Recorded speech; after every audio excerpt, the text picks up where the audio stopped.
حیات novel bye N نون الف episode 9۔ اماں کھانا کھا لی؟ آپ کب سے مصلے پر بیٹھی ہیں؟ ایسا کیا ہوا ہے جو اتنی پریشان ہیں؟ فائزہ بیگم اپنی ساس سے مخاطب ہوئی تھی جو نہ جانے کب سے کیا دعا مانگ رہی تھی۔ رات کے 10 بج رہے تھے، ابھی تک انہوں نے کھانا نہیں کھایا تھا۔ حالانکہ ان کی اور حیات کی عادت تھی رات کا کھانا 8 بجے ہی کھا لیتی تھی اور رات 10 بجے تک سو بھی جاتی تھی۔ ان کا کہنا تھا کہ رات کو جلدی سونے والے دنیا کی نحوستوں اور آفتوں سے محفوظ ہو کر اللہ کے آغوش میں رہتے ہیں۔ آج صبح سے میری حیات پریشان تھی بہو، بس اپنے بچوں کے لیے اللہ کو راضی کر رہی تھی، ہمیشہ اپنی رحمت کا سایہ میں عافیت سے رکھے، اور کچھ حیات کے لیے بس کل تک کا صبر نہیں ہو رہا۔ کل آ جائے گی آپ کی لاڈلی، پھر خوب ملنا دونوں سہیلیاں، اب تک تو اس کے پاس بتانے کو کہانیاں جمع ہو گئی ہوں گی۔ فائزہ بیگم کی بات پر ان کے چہرے پر محبت بھری مسکان آئی تھی۔ اچھا منال سو گئی؟ ہاں اماں، بڑا بدلاؤ آ گیا ہماری بچی میں، نمازوں کی ایسی حالت میں بھی پابندی کرنے لگی ہے، اور رابعہ آپا کیسی ہدایات پا رہی ہیں، ہر وقت استغفار کرتی رہتی ہیں، اور منال پر کیسی محنت کر رہی ہیں، ماشاء اللہ۔ آذر بھی مسجد کے امام صاحب سے تجوید سیکھ رہا ہے اور نماز کی ماشاء اللہ پابندی کر رہا ہے۔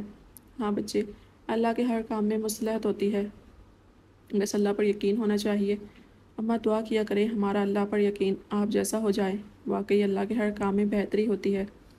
بے شک منال کی آزمائش میں اللہ نے کامیابی رکھی تھی جو وہ اللہ کے قریب ہو رہی ہے، بھلا کرے اللہ اس بچے کا جس کو اللہ نے ہماری بچی کی مدد کے لیے بھیجا۔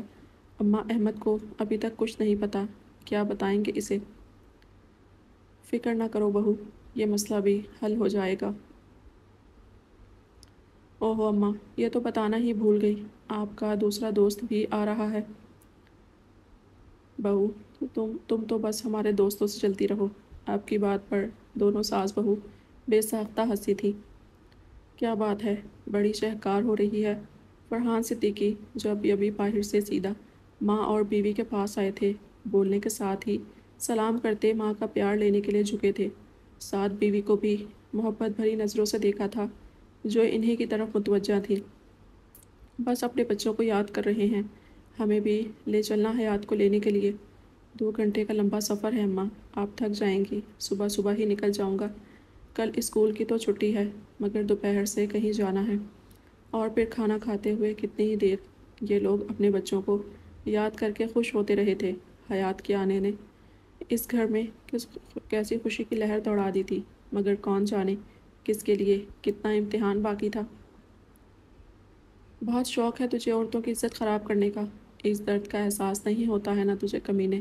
نوفل احمد خان کی بیوی پر بری نظر ڈالی، اسے تکلیف دی، جس کو تکلیف دینے پر نوفل احمد خود کو بھی معاف نہ کرے۔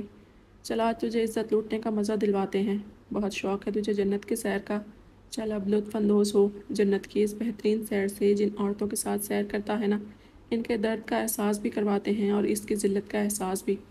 یاور قریشی کے پیر پر جہاں اس نے گولی ماری تھی، اپنے پیر سے مسلتا وہ پھنکارا تھا جس سے یاور قریشی کی دردناک چیخیں اس روم میں گونج رہی تھی، اور اس کی پھنکار میں کیا تھا کہ یاور قریشی تو یاور قریشی، خود ایس پی الہان بھی خوفزدہ ہوا تھا، وہ نہیں جانتا تھا کہ اب کیا ہونے والا ہے، اس وقت تو وہ صرف تماشائی تھا۔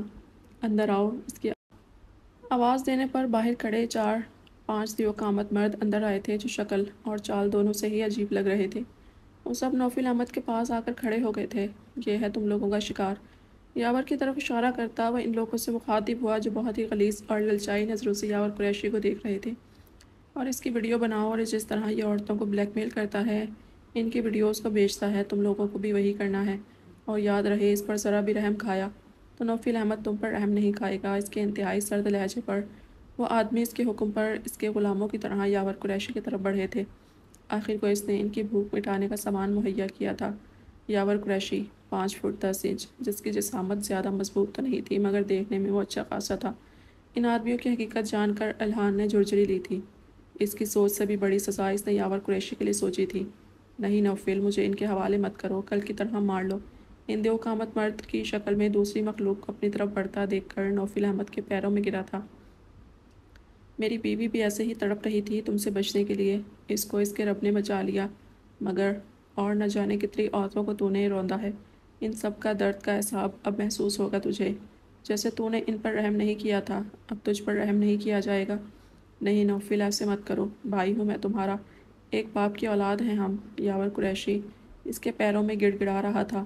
شٹ اپ، اپنا بھائی کہہ کر گالی مت دے مجھے۔ کیسا بھائی؟ میری بیوی پر گندی نظر ڈالی، اسے بے حجاب کیا، مجھ سے متنفر کیا، اس کے دل میں میرے لیے نفرت پیدا کرنے کی کوشش کی، اسے ذلیل کرنے کا سوچا، اور سالے بھائی ہونے کی گالی دے رہا ہے مجھے۔ تیرے باپ کا بھی یہی حال کرتا اگر وہ بھی ایسا کرتا تو۔ نہ تیرا باپ میرا باپ ہے، نہ تو میرا بھائی۔ اسے ایک زوردار ٹھوکر ماری تھی جس سے وہ ان آدمیوں کے قدموں میں جا گرا تھا، جو ایک پل کی بھی دیر کیے اس پر ان لوگوں کی موجودگی کی پرواہ کیے بنا ہی ٹوٹ پڑے تھے۔ نوفل احمد نے ایک کونے میں کھڑی تھر تھر کانپتی مانیہ چودھری اور نتاشا کی طرف دیکھا تھا اور الحان کو انہیں باہر لانے کا اشارہ کرتا باہر نکل گیا۔ پورے روم میں ایسے ہی آوازیں گونج رہی تھی جو یاور قریشی کی درندگی کا شکار عورتوں کی گونجتی تھیں، اور باہر نکل کر اس نے مانیہ چودھری کے چہرے پر ویسے ہی تپڑ برسائے تھے جیسے اس نے اس کی بیوی کو مارے تھے۔ اس کے مضبوط ہاتھوں کے تپڑ سے مانیہ چودھری درد کے احساس سے دوری ہو گئی تھی۔ یہ وہ رذیل عورتیں ہیں جو عورت کے نام پر کلنک لگا رہی ہیں۔ صرف ایک ہفتہ انہیں ان کے جرم کا احساس کرواؤ جیسے یہ بے قصور عورتوں کے ساتھ کرتی ہیں۔ کھانا پینا کچھ نہیں۔ ہٹلر نما لیڈی کانسٹیبل کے حوالے کرتا وہ ان دونوں کے لیے بھی سزا متعین کر گیا تھا۔ اور یاد رہے تم لوگوں کو اپنی ڈیوٹی ایمانداری سے کرنی ہے۔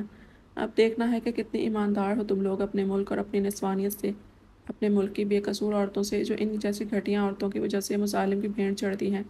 ان دونوں لیڈی کانسٹیبل کو للکارتا وہ اپنے چہرے پر رومال باندھ کر اپنے گھر کی طرف روانہ ہو گیا تھا۔ اس کا کام ہو چکا تھا، اس کی بیوی کے مجرموں کو ان کے کیے کی سزا مل رہی تھی۔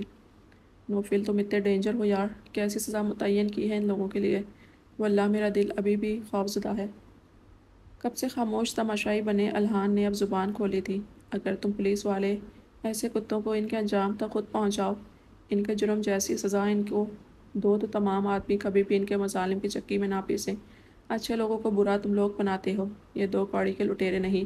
میرا ایسی سزا دینے کا دل تو سالے پولیس والے کتوں کو کرتا ہے جن کی کمینگی کی وجہ سے عورتیں محفوظ نہیں ہیں، جو ایسے ریپسٹ لوگوں کو شے دے رہے ہیں۔ وہ بول نہیں رہا تھا، پھنکار رہا تھا۔ اس کا لہجہ پولیس والوں کی نفرت میں آگ برسا رہا تھا۔ تم مجھے بھی ایسا کہہ رہے ہو کیا؟ ایس پی الحان جانتا تھا کہ نوفل احمد غلط نہیں کہہ رہا ہے۔ اصل لٹیرے تو ملک کی رکھوالی کرنے والے پولیس کی وردی میں یہ بھیڑیے ہی ہیں۔ تمہاری ایمانداری اپنی آنکھوں سے نہ دیکھی ہوتی تو یہ جملے تمہارے لیے بھی تھے۔ جس دن تمہاری غداری نظر آ گئی اس دن تمہیں گولی میں خود ماروں گا۔ کیوں ڈرا رہے ہو یار؟ اب تو سکون کی سانس لے لو، دے چکے تم بھابھی کو تکلیف دینے والوں کو سزا۔ الحان کے کہنے پر اسے حیات کا صبح کا تڑپنا، فریاد کرنا، رونا بلکنا کیا کیا یاد نہیں آیا تھا۔ اس کے پاس جلد سے جلد پہنچنے کی خواہش زور پکڑتی جا رہی تھی۔ وہ اسے خود میں سمو کر بتانا چاہتا تھا کہ اس کے مجرموں کو سزا دی آیا ہے۔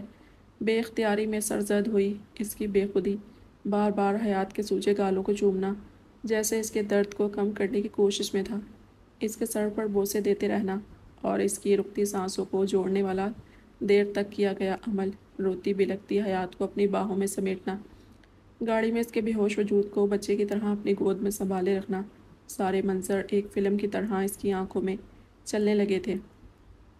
اس کے احساس اس کے لمس سے سرشار ہوتا وہ سیٹ کی بیک سے ٹیک لگاتا آنکھیں موند گیا تھا، اور الحان اس کے چہرے پر آئے سکون کو دیکھ کر خود بھی پرسکون ہو رہا تھا۔ وہ جانتا تھا نوفل احمد نے کل سے اب تک پانی کا ایک قطرہ بھی منہ میں نہیں ڈالا، اپنی تھکن بھوک پیاس سے بے پرواہ ہو بس اپنی بیوی کے لیے پاگل ہو رہا تھا۔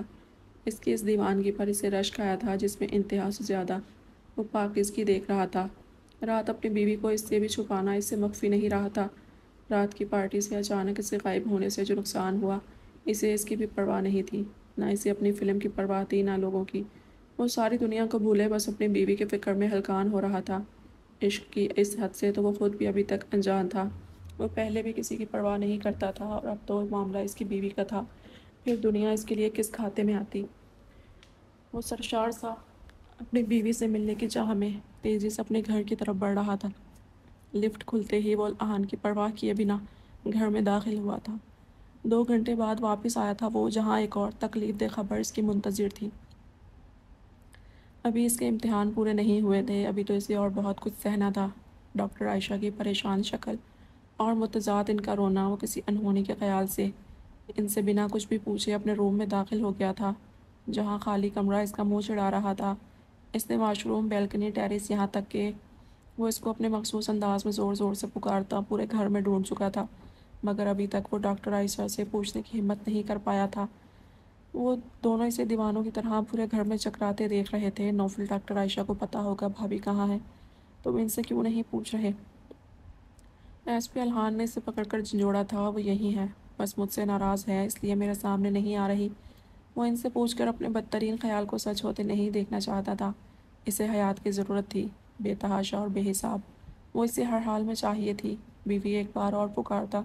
وہ اسے ڈھونڈنے کے ارادے سے بڑھا تھا جب ڈاکٹر عائشہ اس کے سامنے آ کر اس کا راستہ روک گئی تھی۔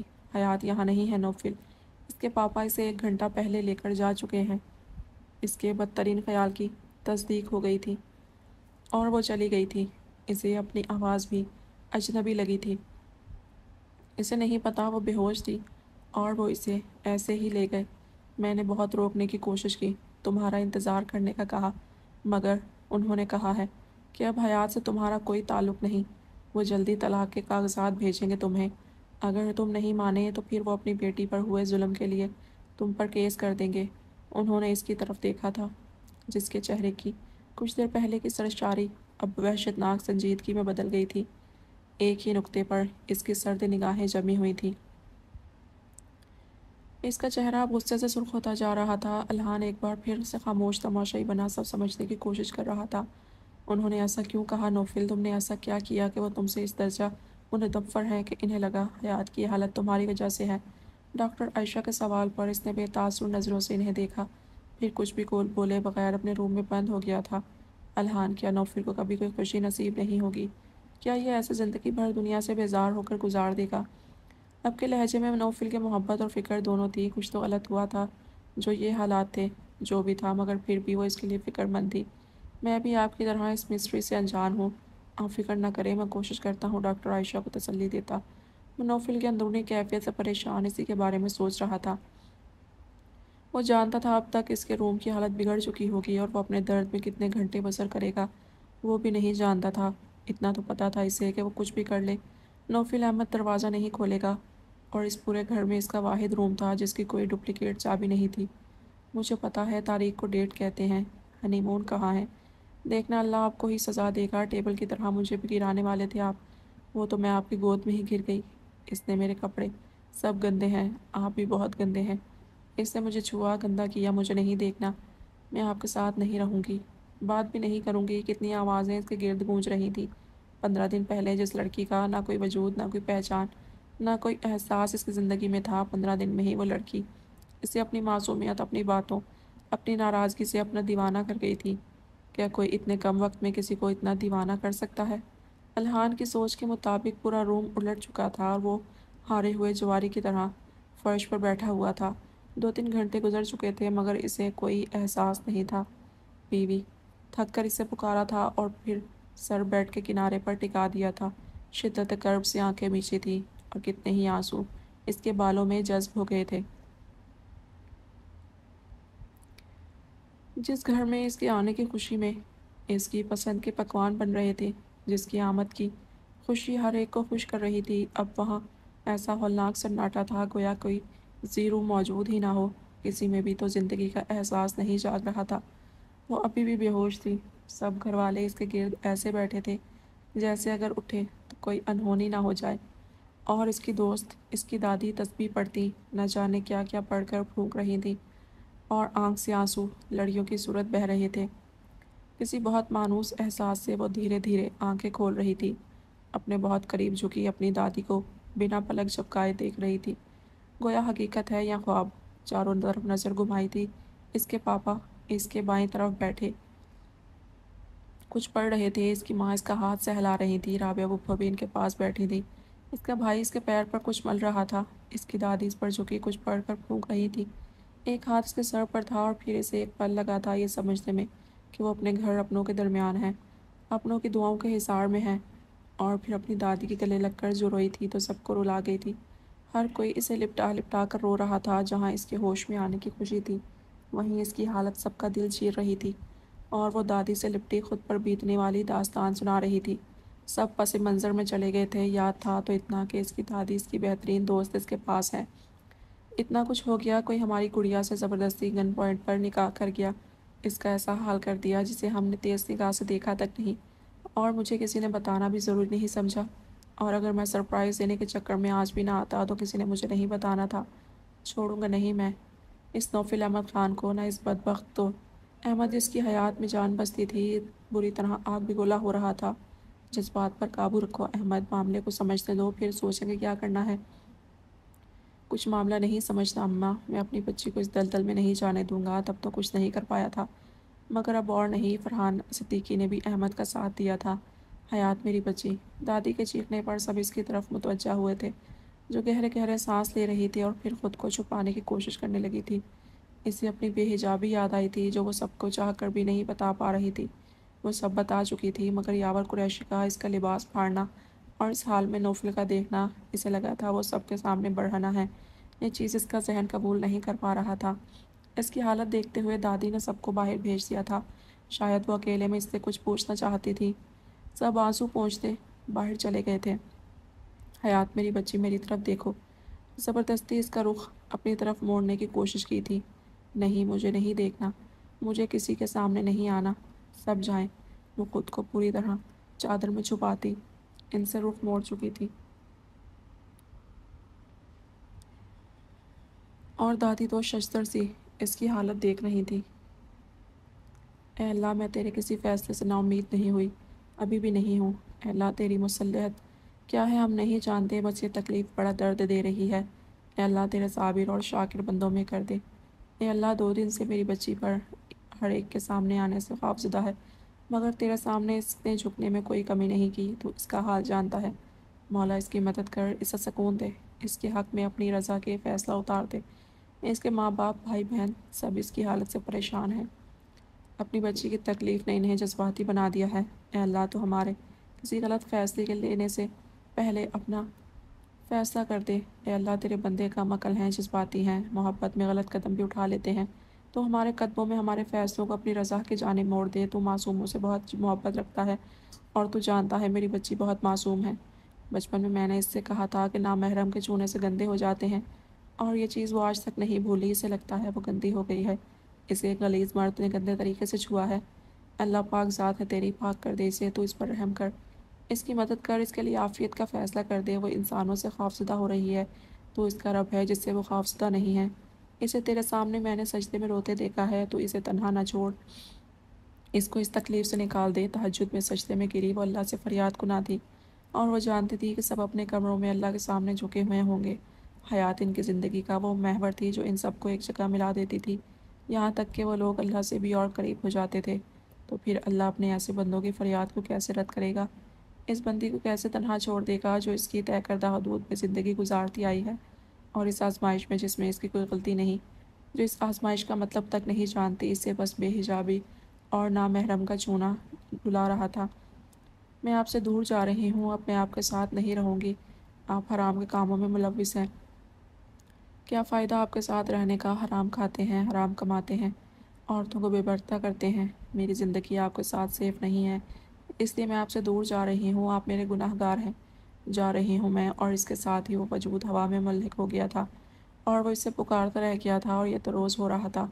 اس کی جیسے ہی آنکھ لگتی، حیات سے جدا ہونے کے خواب اسے سونے نہ دیتے۔ ٹریک سوٹ میں ملبوس، پسینے سے شرابور، وہ صوفے پر ٹانگ جمائے بیٹھا تھا، ہر طرف سے بے نیاز۔ 5 دن سے اس کی وہی روٹین تھی، کئی گھنٹوں تک بھاگتا رہنا۔ پنچنگ سے سانپ زخمی ہو گئے تھے، کھانا الحان زبردستی کھلاتا جو وہ برائے نام کھاتا۔ ایک لفظ بھی اس کے منہ سے نہیں نکلا تھا۔ خاموشی کا ایسا قفل لگا تھا جو کھلنے کا نام نہیں لے رہا تھا، مگر پھر بھی الحان نے اسے تنہا نہیں چھوڑا تھا۔ وہ خود ہی باتیں کرتا، اسے بولنے پر اکساتا رہتا۔